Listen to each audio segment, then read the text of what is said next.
Сәлем кино көрермен, бәрімізге таныс Хатико фильмін білетін боларсыз. Егер білмесеңіз, келесіде шығарамын. Комментарийге жазыңыз. Дәл қазір сіздерге сол Хатико сияқты тіпті одан да әсерлі өмірбаянды айтып беремін. Сіз білесіз бе, каналымдағы әрбір қаралым лайк, комментарийлер видеоларының ары қарай таралуына тікелей ықпал етеді. Қаралымға сай лайықты лайктарыңыз бен қолдау пікірлеріңіз мені бұдан да жақсы видеоларды тауып сіздерге көрсетуіме шабыт береді. Бәріміз 100 000 қаралымға толтырайықшы. Қаралым артса сіздерге ұсынар керемет видеоларында көбейеді. Көп созбай ендеше бастайық. Видеомыздың қаһарманы Альберт есімді бозбала. Ол көрші фермада асыл тұқымды құлынның туғаннан өскен сәтіне дейін бақылап, шіркін-ай, бұл менікі болса деп іштей армандап жүреді. Альберттің әкесі Тед базардан шаруаға ат сатып алмақ болады. Базардан тебініп тұрған тұл асауды көріп, әлгіге аңсары ауған күйде жұмысқа арналған жылқы алу мақсатын ұмытып, бір жағы иттің етінен жек көретін адамымен бақталастық туып, аукционнан әлгі асауды өте жоғары бағаға сатып алады. Қасындағыларда әйелі де сенің есің ауысқан екен жармес, енді мынаумен қалай жер жыртасың, ертең жалдау ақысы келгенде бір жеріңді сатып төле деп ашуланады. Ал Альберттің таң қалғаны құлын кезінен ұнататын жылқысын әкесі өзі сатып алып үйге әкелгені. Алайда жылқы ақсүйек тұқымынан болғандықтан қара жұмысқа мүлдем жарамсыз еді. Оны жер жыртуға үйретуді Альберт өзі мойнына алады. Мал баптауға бейімі жоқ Альберт Джоуиді ең бірінші сөзбен басқаруды үйретті. Ему просто нужно время.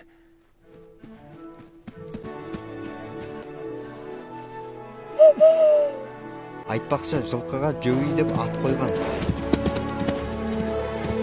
Молодец!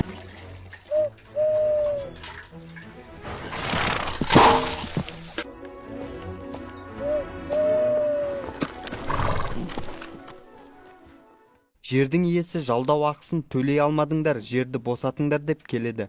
Тед күзге дейін уақыт бер, бәрін төлеймін деп әрең рұқсат алады. Джоуиді шаруаға өзі үйретпек болып, атты көндіре алмаған соң ашуланып оны атып тастамақ болады. Тед бұл жылқының жарты әлемді шарлап өзі ата-бабасынан жасамаған ерлік жасайтынын білмеді-ау шамасы. Альберт, әке өзің айтқандай жылқыны үйретеміз, қатты жер болса да жыртамыз. Джоуи бәрін істейді, маған сен, оны өзім үйретем деп әкесін әрең тоқтатады.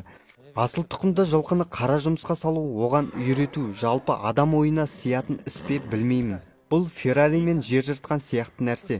Себебі мұндай жылқы тым нәзік келеді. Оны күтіп баптап қана бағаласың. Айтқандай, Джоуиді жұмысқа үйрету оңайға соққан жоқ. Альберт пен жылқының талпынысын көруге бірталай адам жиналды. Он не купил тебя. Ты особенный конь.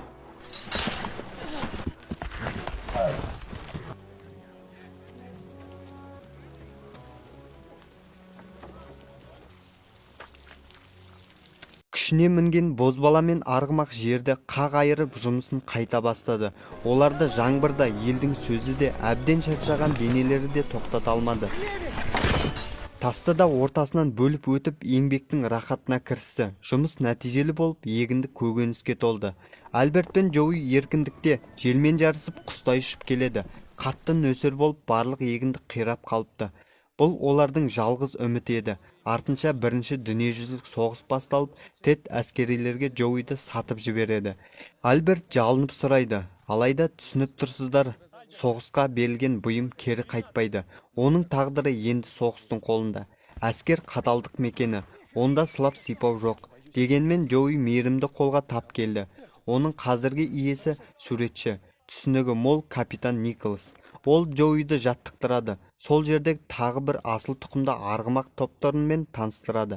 Алайда шайқастың алғашқы шабуылынан Джоуи жау қолына өтіп кетеді. Ал капитан Николас батальонмен бірге қаза табады. Жау қолында жылқыларға не қара жұмыс істеп жүк сүйреу, не атып өлтіріп тұрады. Қара жұмысқа көнбей тұрған топтарының жанына Джоуи шауып келіп асауды сабырға келтіреді.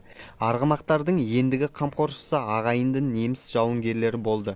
Інісін алғы шепке алып кететін, оның тірі қайтпайтынын біліп, топтарымен Джоуиді мініп алып, інісі төртеу қашып кетеді. Бұл ісімен інісін де аттарды да өлімнен құтқарып қалады. Алайда бұлай аттарды ғана құтқара алғанын білген жоқ. Бұларды тауып алып атып тастайды.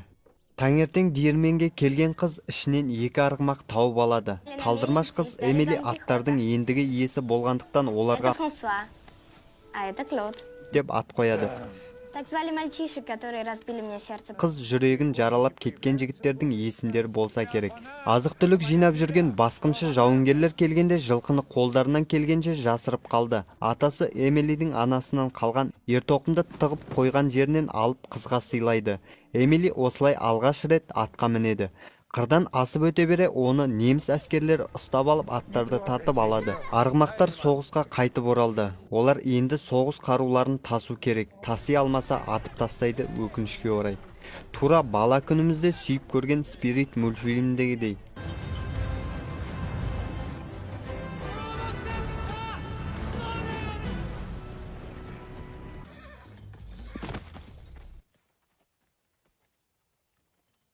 Кім көрді, комментарийге жазып кетіңіз. Оны да саламын егер сұрасаңыздар.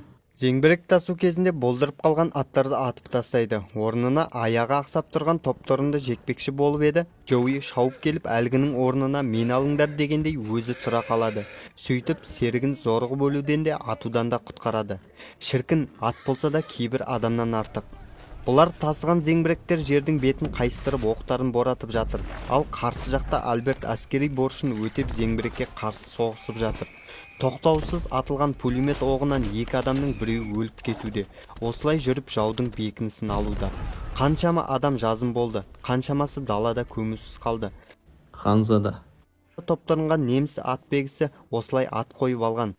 Әбден зорығып кеткендіктен жүруге шамасы келмей құлаған жерінде қатты зорыққандықтан байғұс өліп кетеді. Ал оны күзетіп жанында қалған Джоуи үлкен танкінің қоршауында қалады. Артынан қуған танкіден әрең құтылып, окоптардың үстінен, жауынгерлердің үстінен қарғып белгісіз бағытқа қарай қашады.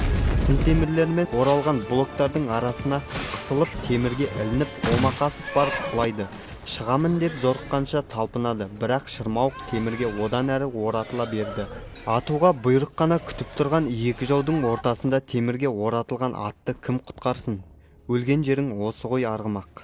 Екі ортада қалған атты көрген жауынгер оны құтқармақ болып шешеді. Ақ жалау көтеріп Джоуидің жанына Колин келеді.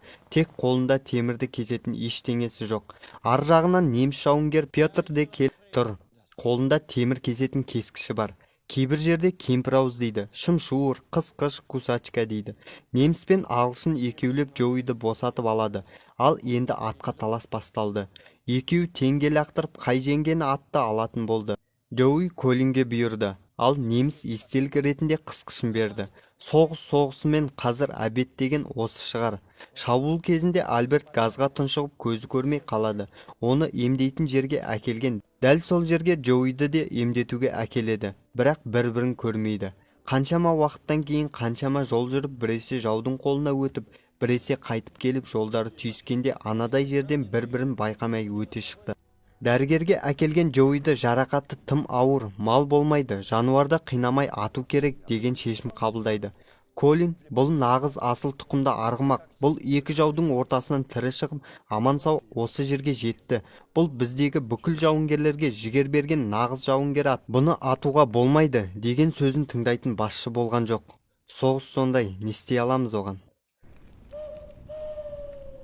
Альберт Джоуиға үйреткені бойынша шақырады. Әлсіреп тұрған Джоуи оның даусынан қуат алып елеңдей түседі. Екеуі ақыры қауышады. Көптеген жол жүріп ақыры кезегеді. Соғыста аяқталғанын хабарлайды. Қарсы болған командирлерге қарамай Джоуиді соғыс олжасы ретінде сатуға шығарады. Амал жоқ, заң солай болатын. Барлығы ақша жинап сатып ал деп Альбертке береді. Аукционда 29 фунтқа енді сатып алдық дегенде біреу 100 фунт ұсынады. Бағанағы Эмилидің атасы сонша жерден аттың соғыстағы оқиғасын естіп, танып 3 күн бойы іздеп келген екен. Егер одан да жоғары баға ұсынсаңдар, фирмамды да сатып 1000 фунтқа болса да бәрібір алам. Қызынан қалған соңғы ескерткіш бұл дейді. Қарттың немересі Эмили сол жолы қайтыс болыпты, өкінішті. Атты жетектеп кете барады. Шарасы таусылған Альберт атынан қайта айырылдым деп тұрғанда, қарт атты Альберттің қолына ұстатады. Қызым аттың нағыз иесіне барғанын қалар еді дейді. Осылай жауынгер мен жауынгер ат қайта табысты. Осы жолы өлгенше айырылмасқа. Достар, фильм ұнаса ойларыңызды жазып кетіңіздер және басқалармен бөлісіңіз. Мұндай адам жүрегін нұрландыратын оқиғаларды көбірек білген дұрыс. Айтпақша біздің басқа видеоларымызды да көріңіз.